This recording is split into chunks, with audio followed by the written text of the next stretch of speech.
What's up, everybody, and welcome to episode 42 of PlayStation Fix. My name is Will Robinson, and joining me this week, we got Kyle Prawl. Hey, buddy, what's going on? Oh, not much. Excited to hear you give your final thoughts now. We talked about it a little bit last week, which was PlayStation VR, and that's going to be hitting today as you're listening to this podcast. Oh, very, very exciting. It's a new era. Yeah, no At kidding. least Sony wants you to think of it like a new era, anyway.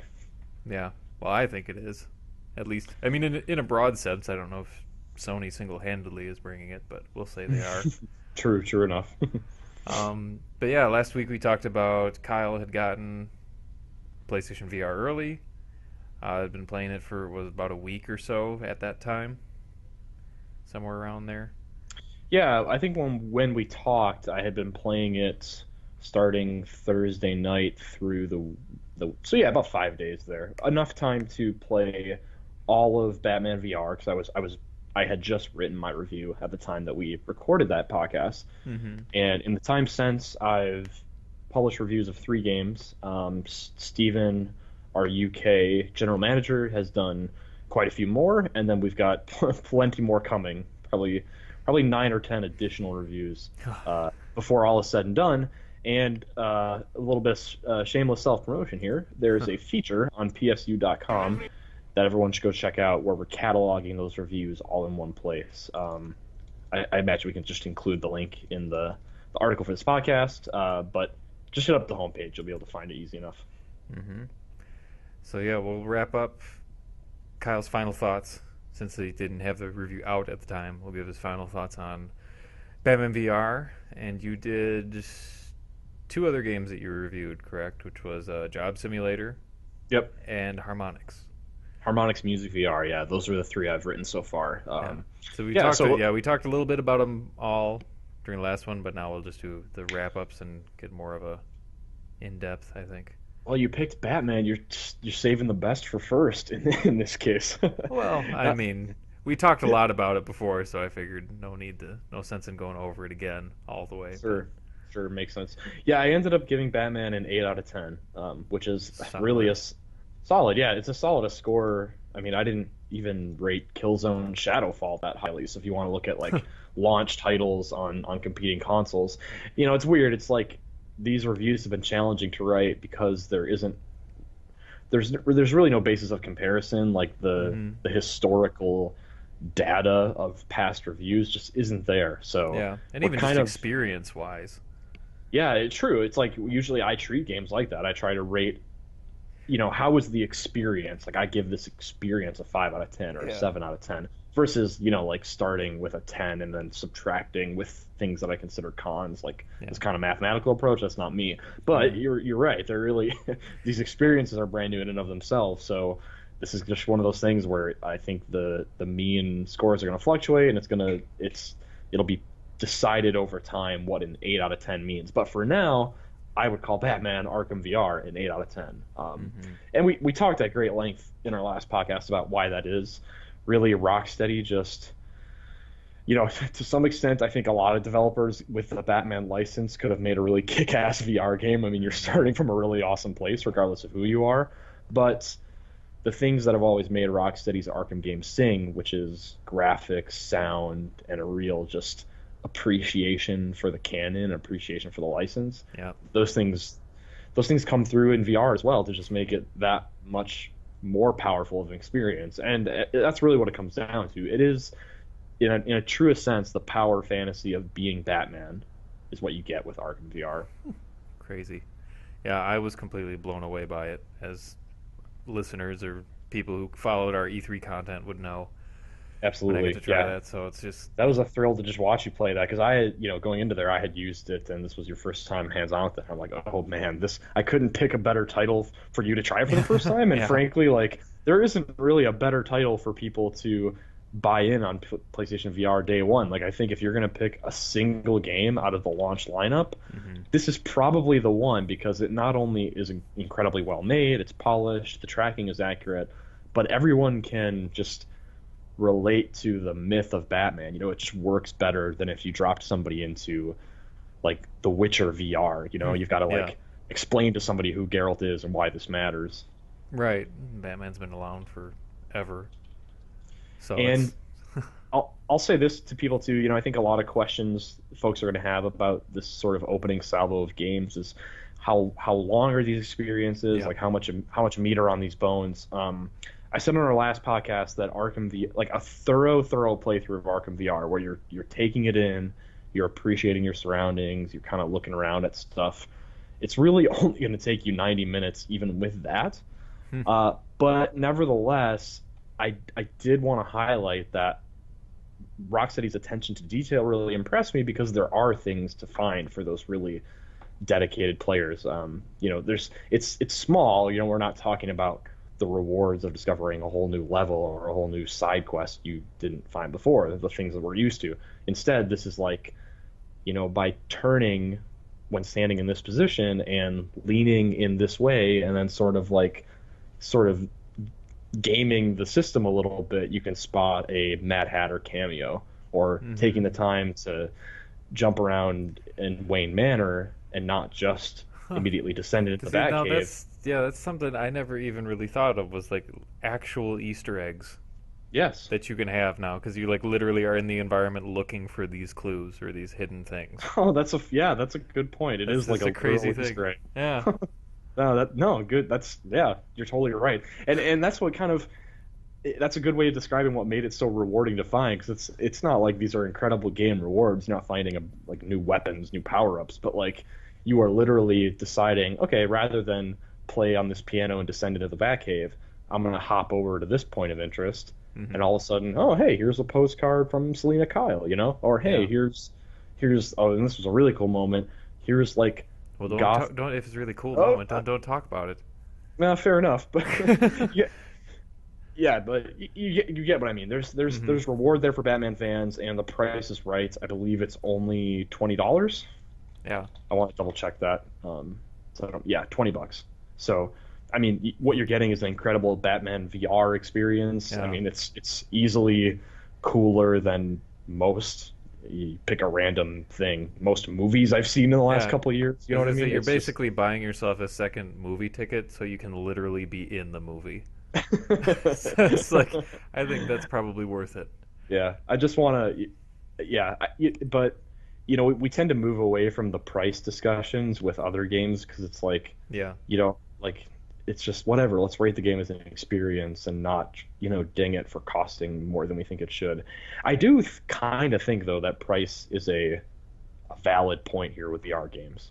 Yeah, So I'll for sure. probably continue to bring it up to just mention like, hey, this is selling for this, and here's why that isn't worth it, because they are There's such a range. experiences. Yeah, for sure. There really isn't a baseline yet. We gotta Yeah. wait for that. We don't have like the difference between like indie and AAA and things like that yet for VR. It's just like whatever the developer wanted to try, basically. Yeah, essentially, for sure. So yeah, that'll all run through. But you had a couple of, so the reason why you gave it an 8 and not a 10. You had a couple things. One was the brief runtime. You said the tracking gets wonky outside of strict center point, and that you got blurry peripheral vision. So Yeah, the blurry vision is worth explaining a bit. I didn't actually mention this in the text of the review, but what happens there, it's not a thing with the headset, and I know that for a fact because it was really only happening in this game. And I think it's something, if I had to guess, it's probably something Rocksteady had to do to maintain such a high frame rate. But basically, if you're looking straight forward at the piano or at the Batsuit, whatever, it's going to look pretty clear. It's going to look basically as good as it does in like Arkham City. But if you, using your real eyes, sort of look to the right without turning your head, you can see that things in your peripheral vision are noticeably blurry, and then when you turn to look at them, you actually will see the texture come into more detail. It's not just like your vision adjusting, it like the texture will literally populate with a bit more detail when you're looking directly at it, presumably so that they don't have to render everything around you in its full detail. So that I mean, it was enough that I noticed it like halfway through my playthrough, and it's nothing more than that, a small distraction, but it is probably worth noting. Yeah, I'm sure it was there when I had played it too, but I was overcome with the Right, of yeah. actually being Batman. So I Of course. yeah, I did. Hence the 8 out of 10. Yeah, no kidding. So Awesome. I'm really looking forward to actually getting to play the full thing. Even though I probably played most of it, if not basically the whole thing, essentially when I was there. But I'm so excited to see where that goes, and excited to see everybody's reaction to it too, and how Yeah, absolutely. what if Rocksteady pursues that anymore. Stay out of the streams though. There are spoilers of the story that you don't want to see. So Yeah, just yeah, warning to all to keep an eye out for that if you plan to play it yourself at any time soon. sure. So I'm trying to think. I was debating on which one we talk about next, but I think we'll do the traditional thing of doing a positive, negative, positive, I sandwiching think I it, know where you're. and on a I think high I know note. where you're going with So this. next game we'll talk about is Harmonix. Hey. So why don't you do a little recap? We did talk about it briefly, like we said in the last podcast, but maybe a brief recap of what it is. Yeah, we'll do a deep dive. So Yeah. Harmonix Music VR is a VR visualizer. I mean, take the iTunes visualizer or any other visualizer that just pulses and does things to your music, something to just sort of keep on your TV while you're listening to stuff. Hmm. And this is that in virtual reality with a few other features. That's it, really. That's the theory behind it. There's a small soundtrack on the game itself. I want to say there's maybe 15 or 16 tracks, some of which are taken from Harmonix's Amplitude, which recently came out. Hmm. So you're kind of like sort of generic luminescent EDM music is kind of the theme there, but you can also pop in a USB drive and play slash listen to any of your own MP3s. Okay. And so definitely a great feature, definitely a great thing. Here's the problem with the game though. It is barren. There is almost nothing to do, and the things that there are to do are either poorly implemented or so shallow to the point that they don't hold your attention for more than 15 minutes. And what you're left with really is something that, again, it's a VR visualizer. It's not even, Hmm. I even struggle to call it a game. There's not necessarily objectives or anything to chase. Right. But even so, it fails at the very thing that it probably is supposed to succeed at, which is make your music listening experience more interesting or different in some way. Right. Yeah, Not even enjoyable, just interesting. yeah, just just amplify, right? Like just Right. amplify the listening experience. Not that, in the same way that a music video adds something to a song, you Hmm. wouldn't necessarily want to watch a music video every time, but it does like do something compelling beyond just listening to the song. But Yeah. at the end of the I'll kind of go through the different modes, sort of explain Hmm. why this is not a worthy purchase in my opinion. Um, so there's four modes, right? There's the beach, there's the easel, there is the dance, and there is the trip. Okay. Uh, the beach is just a beach. You stand on a dock and you can look around at these small little islets that sort of surround you, a few small islands. And with the move wand or the controller, you can sort of hop from point to point to just view the beach with a different perspective. Okay. If you examine maybe a lantern next to you or a small plant next to you, it sort of unfurls into its own miniature visualizer. Like you might get like a pulsing sort of comet effect, and you can lean around, you can examine it, and it pulses to the tune of the music. But once you've looked at the maybe six or seven little effects in there, Hmm. that's really all it is. You're just in this beach environment that has kind of a polygonal art style, and 15 minutes later I was done. I was like, this, all right, I've seen what this is, and it's all it is, and it's not very compelling. Hmm. So I jumped from there to the easel. The easel is the best of these four modes. You basically stand in sort of a void around you, right? It's just empty space, and off in the distance you can see some kind of pulsing polygons, and it's very Hmm. dark. With the move wand, presumably with the controller, I had move wands to use with it. You can draw shapes and blocks and other things in the air around you, and then as they're hanging there in space, you can then manipulate them. Like if I write the word will in front of me, I can then reach out, grab that word will, twist it around in my hand, and either like throw it off into the abyss, Mm-hmm. or even having done that, I can then sort of call it back to me. It gives this like kind of a Jedi feeling of like force push and force pulling. Like I can just construct these things, toss them away, and Huh. while your music is like pulsing in your head, like it does feel pretty empowering. I'll admit that. Like this was easily the highlight Sure. of the game. Is that you can just sort of twirl your wands around, make these incredible shapes, or do like streaming lights around you in these fancy patterns, almost like dancing to the music, and then just take your creation and throw it off into the abyss and start doing something new. Like it's a very cool environment. Okay. Um, with the downside that there aren't very many tools to use. There's maybe a couple dozen different colored lines. You know, your customization is really low. You can't adjust color of the lines very much. And at the end of the day, you're not placing objects. You're not building things. You're just kind of drawing. So it's simple. It's rudimentary. Mm-hmm. If I was going to go back and play Harmonix Music VR, that's probably the mode I would do it in to just sort of occasionally, I don't know, do something interesting, something that Yeah. I don't do very That's often, you know? really, yeah, I mean, so far at least, it just sounds like something you'd show someone once. Like, this is a thing that you can do in VR. Yeah, and I would probably only show them this mode, and I wouldn't Yeah. bother with the others. So mode number 3 is called the dance. You are standing in a high school gymnasium. Oh, God, you actually did say that. I was thinking that jokingly in my head when you said dance. I thought No, really it no, was like a dance, yeah. like a dance floor at a club or something like that. That was Mm-mm. like, oh Nope, God. it's a high school gym. And so it's so you're like this DJ slash demigod, Okay, and as they all are. yeah, unfortunately, this sounds more interesting than it is in practice. Mm. There's a few like sort of odd-looking monster creatures just sort of standing around like puppets or dolls, and by pointing the move wand or the controller at one of their limbs, like a elbow or a knee, Hmm. um, you can grab it and sort of record an animation. Like if I jiggle the move wand and like jerk his knee back and forth, that becomes like a looping animation that his leg does. So you can do Okay. that with these different body parts to like create these sort of dances. You know, it's kind of Hmm. I feel so awful and promo-y saying this, but get the party started. Jeez. So you just do that with the monsters. You kind of record some looping animations.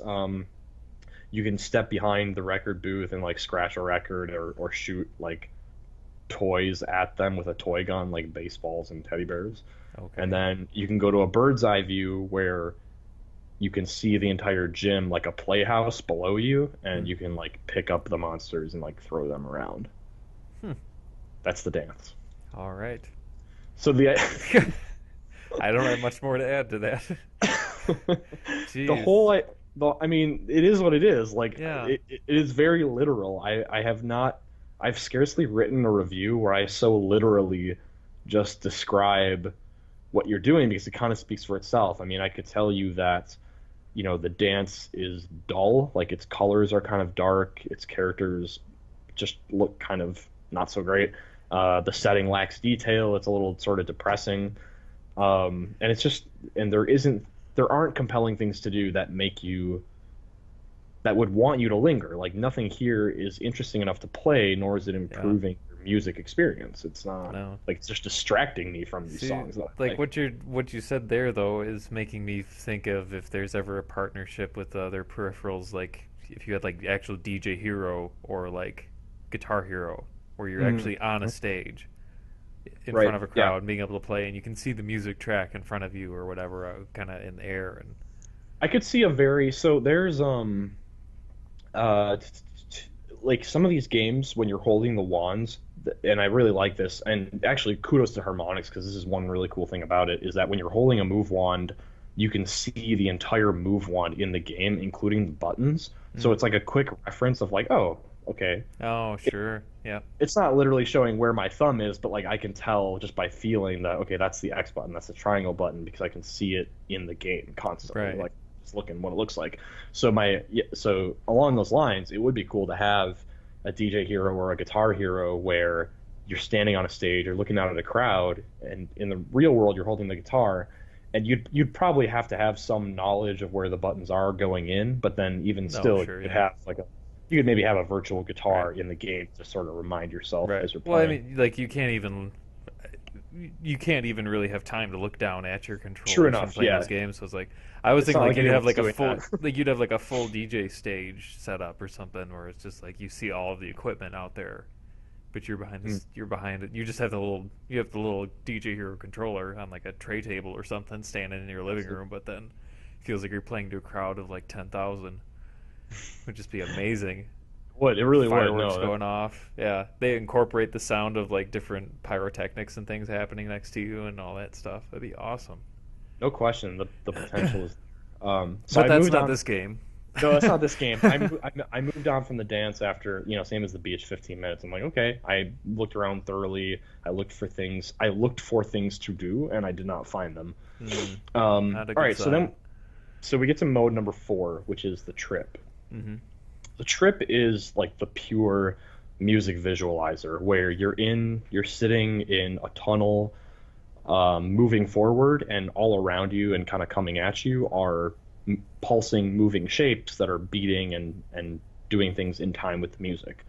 So it usually takes maybe 10, 15 seconds when you launch it to sort of read your song and determine, what sort of landscape to show you. Which sounds compelling, and I thought like this is probably going to be the reason to play, right? Like if I'm listening to music and I just want to add something cool to it, this would Right. be the way to go. The issue comes in that the the kaleidoscopic tunnel itself is pretty repetitive. Like it only took 3 songs before I started seeing the same patterns repeat themselves, the same like tunnel Oh, formation repeat itself. so it didn't even match like the music that was going on. Well, it did in the sense that it pulsed to the time of the music, and like the relative speed that you move at is kind of matches the BPM of the song. But Okay. I like if you picture something like the PS3 visualizer from way back in the day, it goes Hmm. between like waves to sort of pulsing orbs, and then suddenly Hmm. it's like planet Earth. Yep, that was my Um, favorite. yeah, like that would have been sick to just like be floating in Floating. space and like Yeah. looking down at in this VR environment, but instead picture it like you're just moving between like the orbs and the waves and back and forth, back and forth. Like Hmm. it's a very limited set of potential landscapes basically. Um, I feel and like yeah, they could have easily enough have done some randomly generated thing in that. oh, no question about it. Well, I mean, yeah, that was my feeling as well. And I when I shared this review on social, and I kind of want to reiterate it, like I I have the utmost respect for every developer and everyone that takes the time to do this. So it doesn't feel good to give a game such a low score, Right. a Yeah. 3.5 as it did. But that said, it is what it is. My opinion is not, in the grand scheme of things, I don't have hundreds of thousands of people waiting on my word for whether they should buy this game or not. So I really just have to say it's not something I really see myself ever using again. The Yeah. trip was repetitive. It was, very limited and very predictable as a visualizer. And so at the end of the day, when I would rather just imagine things in my head while listening to music, that's pretty bad for your VR music game. You know what I mean? Like Yeah. I'd rather just live in my own mind instead of experience this brand new technology. Like I'll just take my music elsewhere, kind of thing. Right. And it's to not have something that's actually. Well, that's the thing is like it tried to be. It didn't want to be a Guitar Hero type game like what you're saying, but it also didn't want to just be a music player. And it sounds like it just kind of got caught in between and didn't really know which way to go because it's like I don't even know the last time I sat and watched a visualizer, and if whenever it was because I was like zoning out for like a minute and wasn't trying, just didn't want to study or something. Right, you didn't It try to was like I didn't activate do it it. by choice. It was just like a thing that happened. So it's like I can't imagine like why would you put all that gear on to play a song that you like and just to sit in like a crudely made beach or Yeah, something. exactly. And it was And that's like, how, yeah, right. And that's how yeah, you described yeah. it perfectly. It's like each mode has sort of a crudely made vibe. Like they're not Hmm. it's not just that these aren't photorealistic visuals. Like the game is very polygonal intentionally, but you can have an art style that isn't photorealistic and still have it be like compelling and vivid. And this just felt rather dull colors, dull shapes, and then just very modes that were very, very slim on content. So Yeah. for $15, again, talking about the price value proposition, this, I can't recommend it. Yeah. A really well done VR visualizer for $5 maybe, and I'm talking something with like a lot of patterns, a lot of landscapes. It's very well made. Now we're getting into territory that I can Yeah, and something that potentially you can go just along chill out to for a while, because it's with. like Exactly. it has to be really well made to begin with to have any level of success. Because like, well, I was like saying, like, I've never watched a visualizer by choice for extended periods of time, and if Right. you're going to force somebody in that world and not make it super interesting, you're defeating yourself because you've restricted their hands and their head from doing anything else hmm while using your product. And then not supplying something Yeah. to make up for that lack of movement and interaction. There's just, oh, okay, I'm just supposed to sit here in this tunnel and Hmm. listen for a bit. Yeah. Come to mention it, it would have been really cool to combine the like if you take the trip and add more patterns, more shapes, more randomness to that experience, but Hmm. then combine it with the easel so that as you're flying through this tunnel, you can create those shapes around you, and then they fly with you, sort of thing. Yeah. Then you're at least like you're taking the best of both worlds and combining it into something that I would probably have fun with for 30 minutes or an hour at a time. Hmm. Alas. Alas. Yeah. Too bad. So, music turned out not to be fun, surprisingly, but apparently simulating a job in VR, you had a good time doing. Perfect segue. Kind Well of. done. Yeah. Well done, sir. So, Yeah. Job Simulator PSVR. This has been out for a little while on Oculus and Vive, right? Yeah, at least Vive. I'm not sure about Oculus, but I know it's been out on Vive. Hmm. Yeah, so it's been out for a bit. Obviously, first time PlayStation users are experiencing it. We've seen Job Simulator. Like my first exposure to it was at either an E3 show or a PlayStation Experience show. I vividly remember Adam Boyes talking about Job Simulator on stage, like making the joke that now it's time to job, and then throwing a Oh, donut yeah. at like a robot or I something. remember that, yep. Yeah. So yeah, I didn't know what to expect going into this one. I thought like it definitely feels kind of sandboxy to me. Like let's enter this world and sort of derp around in these environments. Hmm. Thankfully, it's not just the sort of corporate office environment that you sort of see in most of the trailers. You've got four different scenarios to be in and interact with. Those Okay. scenarios are office worker, of course, Hmm. gourmet chef, auto mechanic, Oh. and store clerk or gas station cashier. They should Oh, have maybe okay. just called it gas station cashier. Yeah, I haven't seen the mechanic one. I've seen the other three.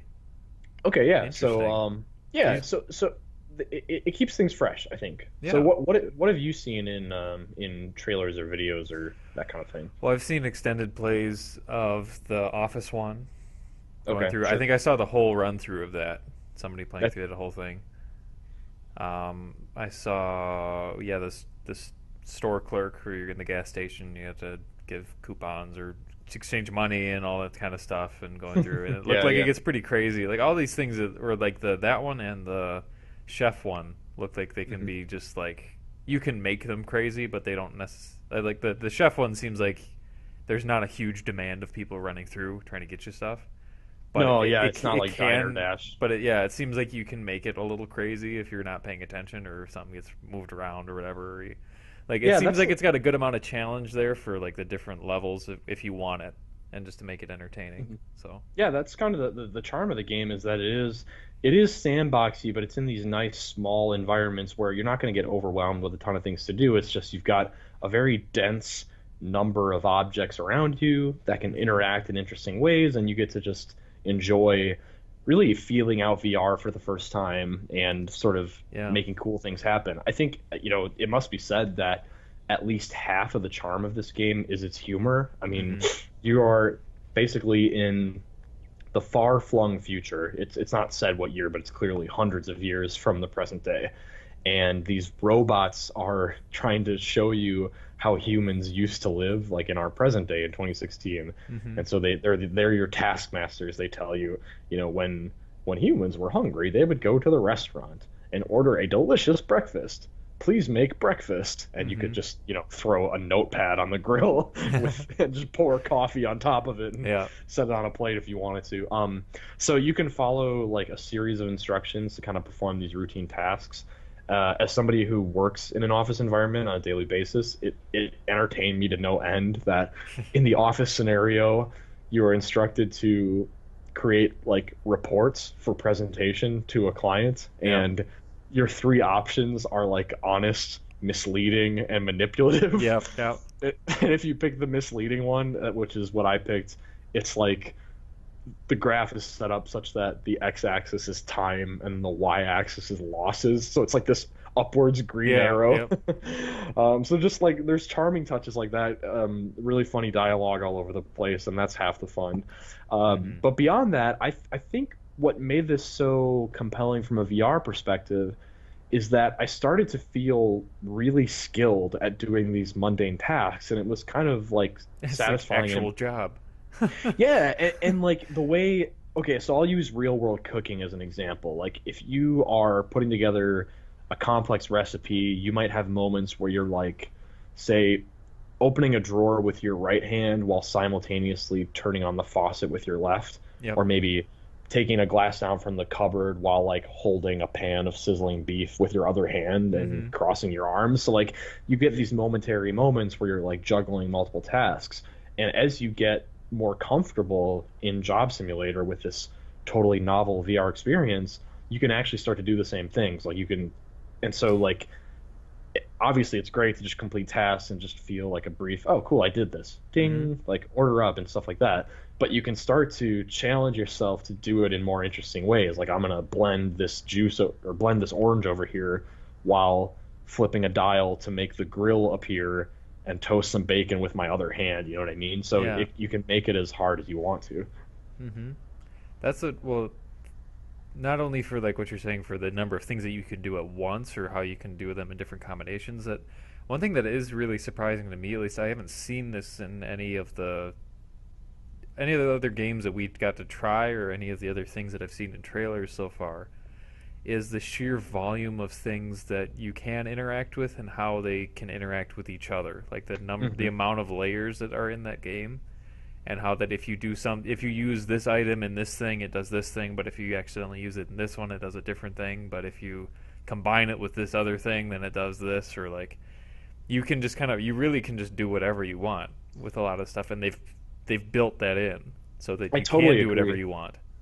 Yeah, I totally agree. That's part of like one thing I note in the review is that the density of these environments helps make up for the fact that they're, I mean, obviously they're small. Like that's Yeah. the whole point, to put you in a place and then make you do stuff. But yeah, like you can I was impressed by just the accuracy of tracking not only your hands, but then like if I pour a pitcher of water, I Hmm. get to watch that water fall out and land in another object and fill up that cup. And so just, these things are, I'm sure that a year from now, a couple years from now, we're going to look at things like this as very basic, but like Yeah. in the here and now, it's just incredibly impressive to me how these objects work together. And in VR, it feels totally Right. new and exciting to like do these things.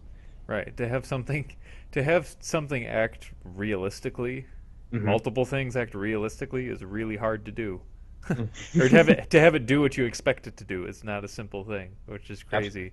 Yeah, absolutely. And it seems like I've just from what I've seen anyway, at least, is just like you get completely sold in that world because you just like you're doing your tasks and you're not thinking about like you're not frustrated that something's not doing what you want it to be doing. Yeah, It's just Megan more yeah. commented. Megan commented after playing herself. She went through the, I think it was the gas station scenario, and Hmm. she wanted to, like, she caught herself at the end of the scenario. She was about to physically lean forward and rest her arms on the counter, and then in her head remembered that that wasn't possible. So like totally immersed in the world, like which is a huge triumph for a world Yeah. that's so cartoony. I mean, Right. to have it be cartoony and cel shaded, but then be so convincing Like that's one of the game's biggest triumphs, alongside the wit and the humor. Yeah, that's just so cool. I mean, I can't Hmm. wait to see for these things, and like a lot of it is a testament for that, just like tricking your mind for having that much have distracting you constantly. That like that's the sign of a great game to me, is that Absolutely. it has Yeah. something for you that's always engaging you no matter what is happening, and it doesn't feel like it's not engaging you in a negative way where you're getting ticked off at it. You might get frustrated with like the number of things because you're like you can't keep up with something in one of the missions or whatever you're doing, but it's constantly engaging you and keeps you interested, and you don't have time for you to realize that you're not in an actual setting, that you're in a fake world, and then none of this matters at all. But it's just like, but I have to get this done because somebody ordered this, and I gotta, all It's these crazy, things. yeah. No question. It is very, very convincing. Yeah. It's not perfect, of course. I actually gave it an 8 out of 10 as well, just like Batman. Hmm. Which, again comes into question. Like, I would unquestionably, Batman is the first game I recommend to people. Yeah. But Job Simulator, so from what I've played so far, is a close second. I haven't gone hands-on with stuff like Res Infinite or Rigs quite yet. Steven's handling Rigs, and I'll be playing Res this week. But it's got that convincing world. It's got the wit and humor that you would normally just expect from a video game. Like, it's cool to see these things that we are taken for granted in games come Hmm. into VR, and it's like, oh yeah, we still have like funny writers, and we still have like Right. people doing these things that are so standard in this new environment. It all feels very exciting. That said, it does have the same problem Batman has, except even magnified, where it's a very strict center point for tracking and space requirements. So Mm. you need a somewhat large room to make this game work. Like, I have a do its measurements in my head, basically like a 12-foot by 10-foot office, part of Hmm. which is filled by the couch and TV stand, and that wasn't enough to do Job Simulator properly. Like, it wanted me to stand further back from the camera than I could. Mm. So that actually, Job Simulator was actually what prompted me to move my whole setup to the basement for the purposes of playing all these games. And even then, like, it's got that issue with the move-ons where when your body blocks the wand, which can occasionally happen even when you're playing within the confines of the game itself, like, hey, reach behind you to grab this cup or this clock. Yeah. It's possible that your arm will block the move-on momentarily, and so you do get pulled out of the immersion. I wouldn't say Mm. frequently, but periodically by little things like that. Yeah. That's well. This is I think that's the second time.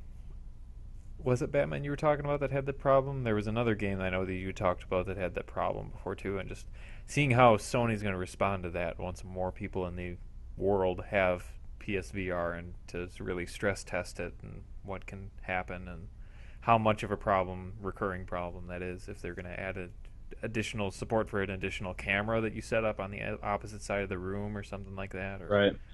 Well, hmm.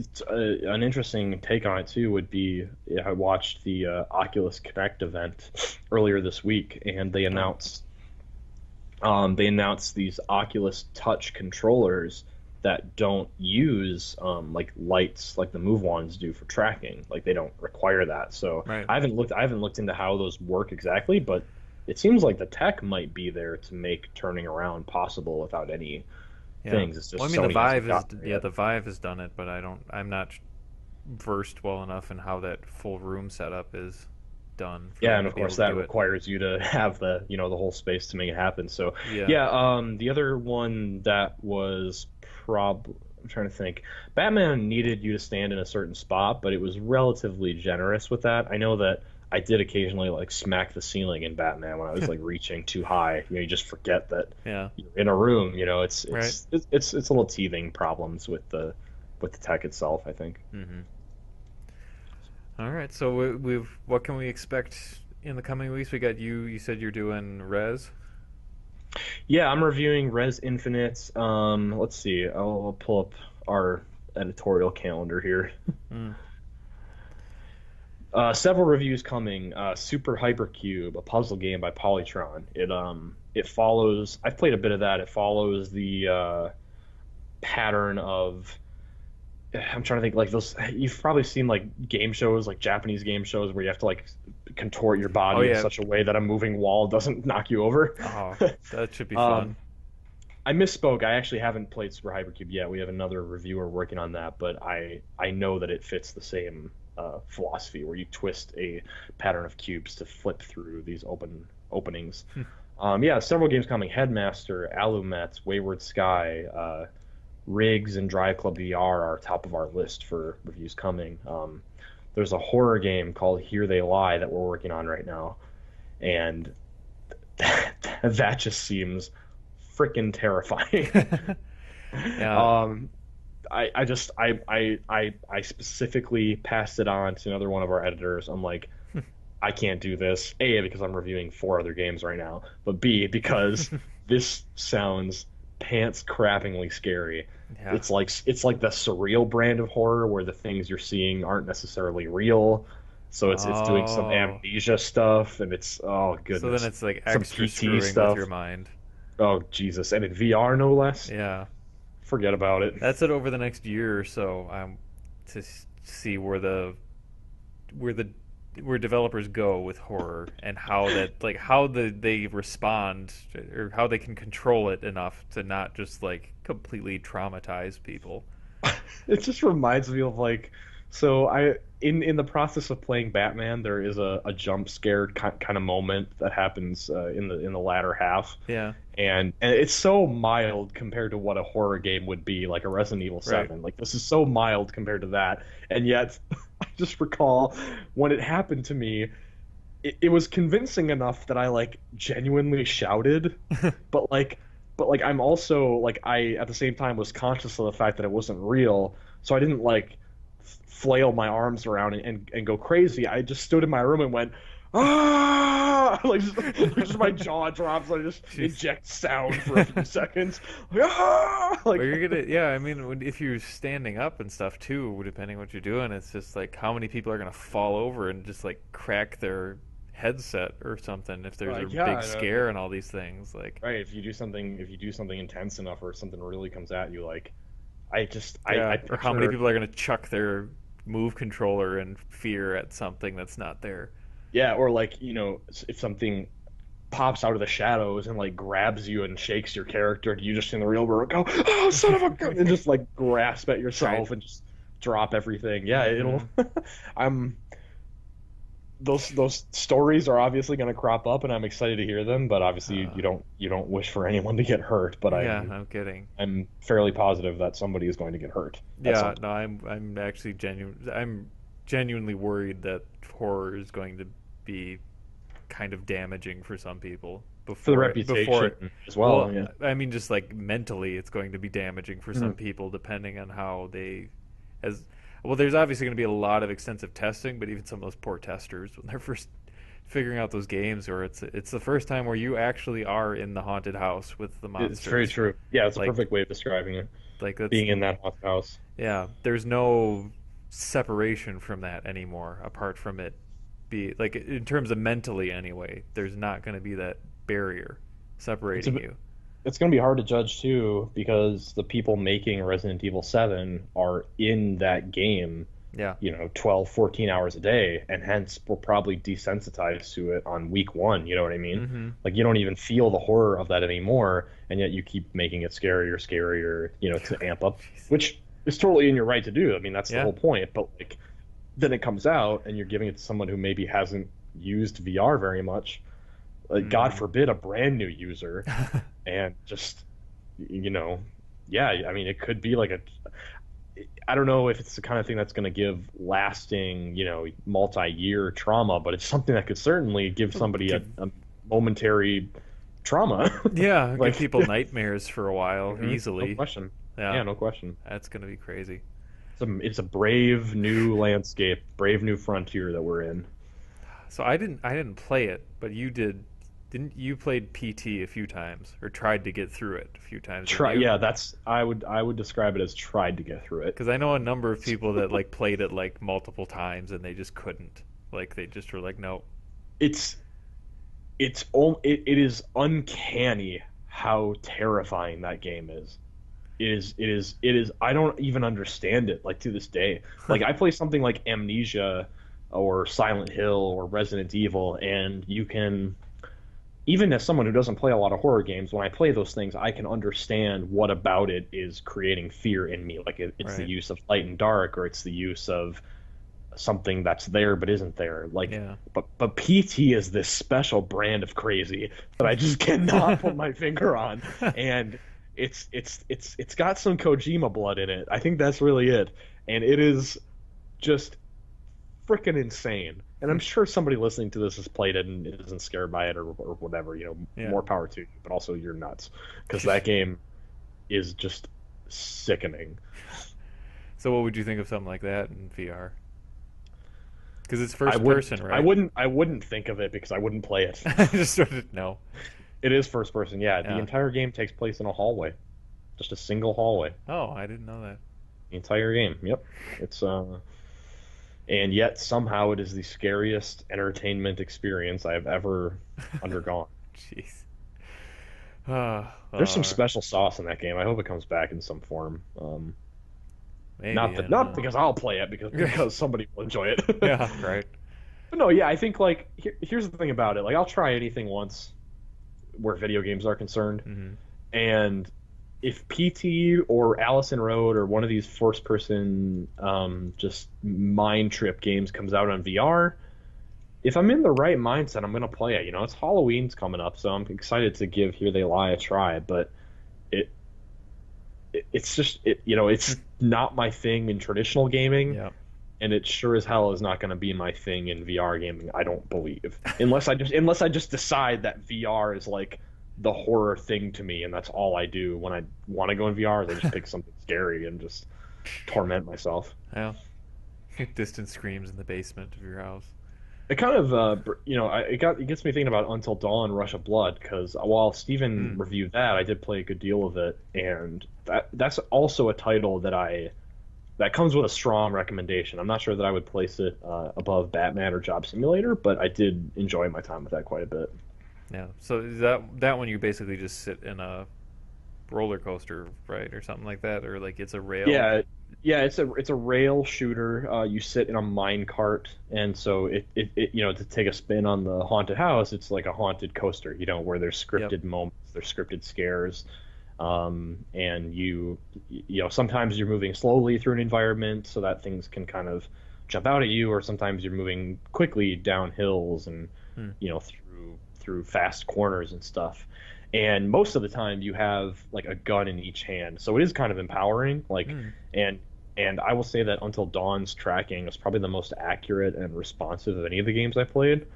It's just really nice how they make it work. Like you've got flashlights attached to both pistols, and you can point at any.